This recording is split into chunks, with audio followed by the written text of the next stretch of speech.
Hi అండి. ఈరోజైతే curry అయితే ఏం చేస్తున్నానో చూపిస్తానండి. ఇక్కడ వచ్చి కర్రీ అయితే చాలా టేస్టీగా ఉంటుంది. వంకాయ, ఆలుగడ్డ, ఈ మనది మునక్కాయలు, టమాటా వేసి అయితే కర్రీ అయితే చేస్తానండి. కొబ్బరి పొడి వేసి దాంతో పాటు కాకరకాయలు కూడా వేస్తున్నానండి. ఇది ఎలా చేస్తానో చూపిస్తాను. చాలా టేస్టీగా ఉంటుందండి. కాకరకాయ వేపుడు, వంకాయ, ఆలుగడ్డ మనం పులుసులాగా పెట్టుకుంటే కొబ్బరి వేసుకొని చాలా బాగుంటుంది.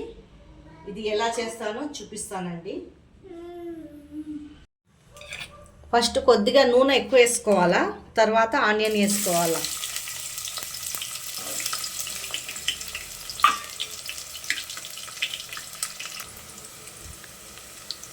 కొద్దిగా అల్లం పేస్ట్ వేసుకోవాలా. కారం ఎక్కువ వేసుకోవద్దండి, పచ్చిమిర్చి వేస్తాం కదా.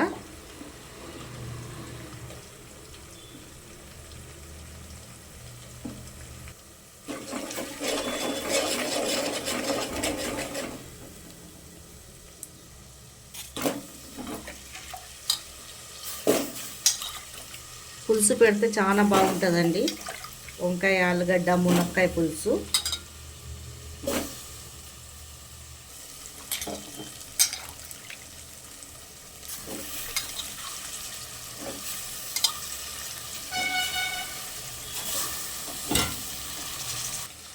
ఉప్పు,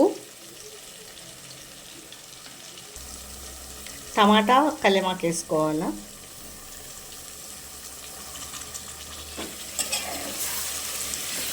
చాలా బాగుంటుందండి. వేడి వేడి అన్నం వెంబడి తింటే ఇది చూస్తేనే నోరు ఊరుతుంది. చింతపండు పులుసు కూడా పోయాలండి. తర్వాత మనం ఉడికే అంతా నీళ్ళు పోసుకోవాలా. తర్వాత చింతపండు పులుసు పోసుకోవాలండి. మనం పులుపు ఎంత తింటామో అంత పోసుకోవాలా.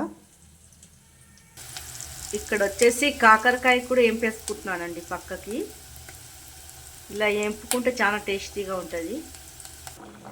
తర్వాత కొబ్బరి పొడి వేసుకోవాలా.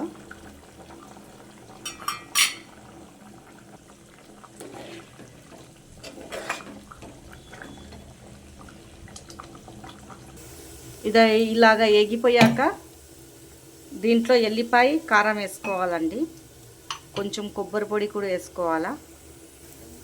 చాలా టేస్టీగా ఉంటుందండి ఇది. మన పప్పు ఎంబడైనా ఏ కర్రీ ఎంబడైనా చాలా బాగుంటుంది.